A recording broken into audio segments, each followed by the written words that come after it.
Me ma when you na akwa babio ya say share the edi kan me do bia wa subscribe to this channel say and won so a wo hwe me.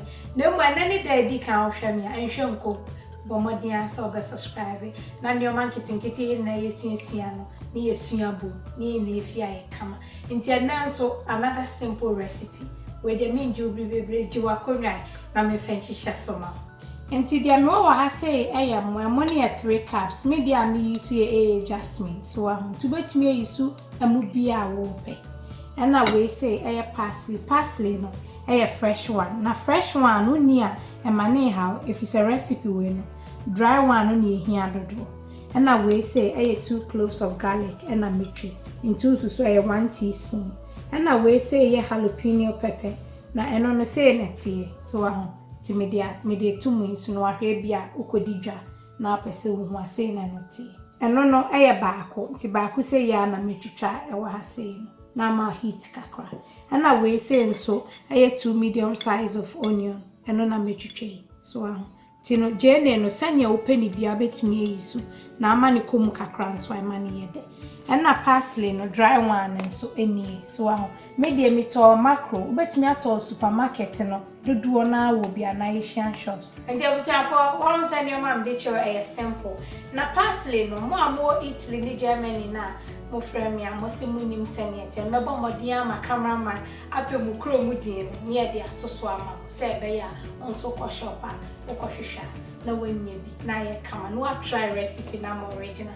Nti akonwa na wasa woje na medi de wa hi ehihye soma ti awakra ye to aso eze si a me de mangwa egum so wanwa no sunflower oil emfa ni bebre and afi nso skip it through the video if it's agro no ebi wo mfinfi so ti say dia me and say me de garlic no na medium heat no so ahwa won sa anwa ne no bebre nti ye ne sa emma wanwa ne no hwehwe esa na ma o garlic na shipre kope so ti no me mun chibre o.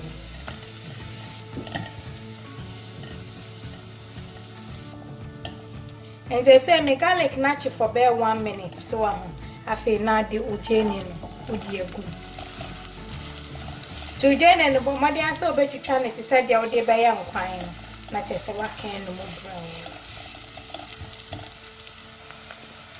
And they say me jeni ni nsu mu achi bro bare 5 minutes so and brown ni na afi odu meko no odi egu and to do meko ni gumu a so na afi me parsley ni me sa 2 tablespoons so na de gum ti depending on emo awo no ya no na wa hwe parsley no betumi a ade a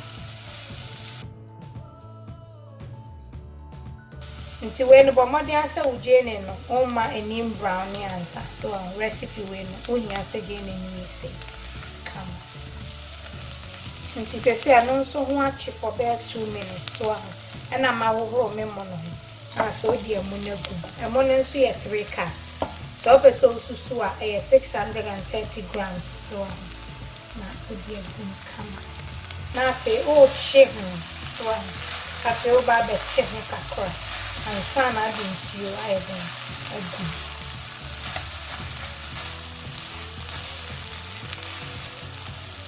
enze se odi munigu mu no na di 1 tablespoon of butter so now they are toso na fe obechi umu ihu ne o parsley ni ene ojene no ene garlic wo de chi ti butter ne de enyi mfiri mfakakora ne ka na ebema agoro na koyi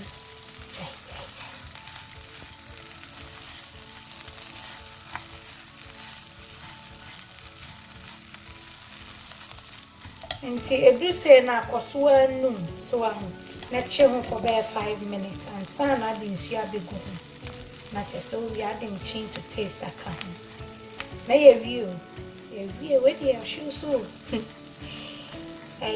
quick to am sani amona ye so ma chehu kama afi na mde minsu ye guso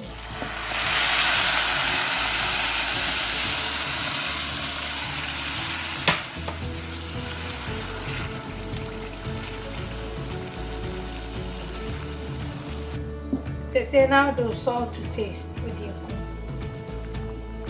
nti say malo mi ja no so no akata so na che say abin bro na ma be yi ayefiri ho akiro nti say ni amuya yo so aho na enya ade a abene nsuo da so wo but me say me kafra na se me department paper ayeden ato so na che say no abin bro na coming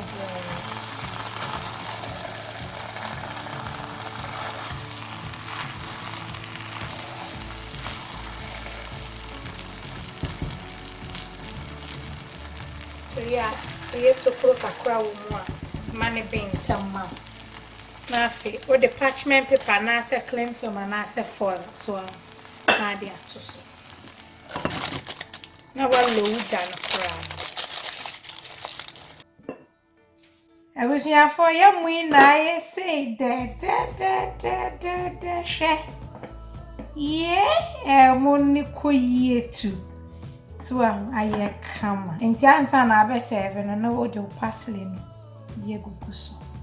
Na eti no ansa na wati akosi table so. Ese ko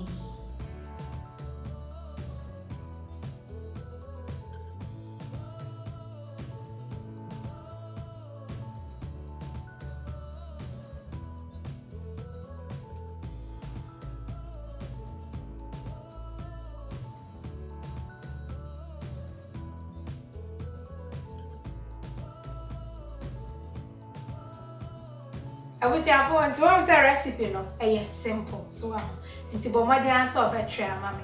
The food am DJ nyina ne say we dey come ya about for say momodi answer eto de bia e besi senduane ni mu kakra. Ama nkola na titiru ya wo mama no ne no. Na de bia de fufuo ni benku ni nkuma ne nko ahye o msana.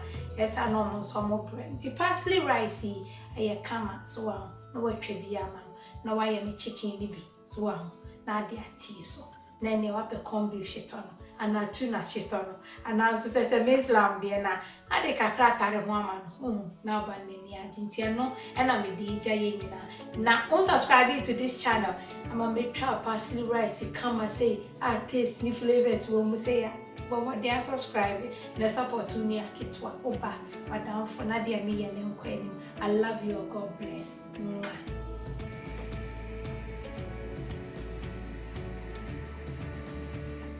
Yo, enuano, wala jollof ye hwe. Ehuni, what's that? Mam sika creme na menzin fan show. Men mai mam ntum nkasa. Sepe jollof iza ebet today. Is Ghana jollof. No dey na nkwana yeso nkwani. Onto the Ghana nkwana.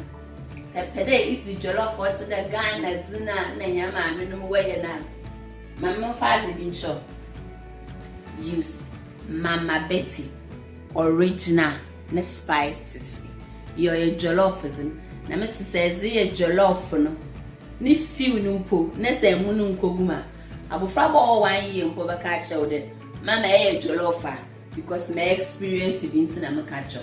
Nti mama pada maka cho 1 year there. Me come for Mama Betty spices. Mezamu. Yo mawazi chonam, mawazi ya kelewele, mawazi ya shito, mawazi ya jollof. Na me jollof ya ya. Sisi ana miko distribute bibeyo. Nke ye wake benye mo mafama iziligo twenye nendum. Nti also from Mama Betty. Na je woze ko ni YouTuber oho original Mama Betty ba kope. Nzemo ye nyina wo debe sisi wo fie go so wow where the way you busy no komo na azi debi ara makodara account for Mama Betty ama wo de kodara ne hwedi YouTube hwedi Instagram na azi na wa brabo onye de motinarda menyim no obi anyi mazi e nti wususu ebi na faka onyame show na nyoru food ya pande bi amaka ye mpia no nkoso no dusura wiwe ni mfiri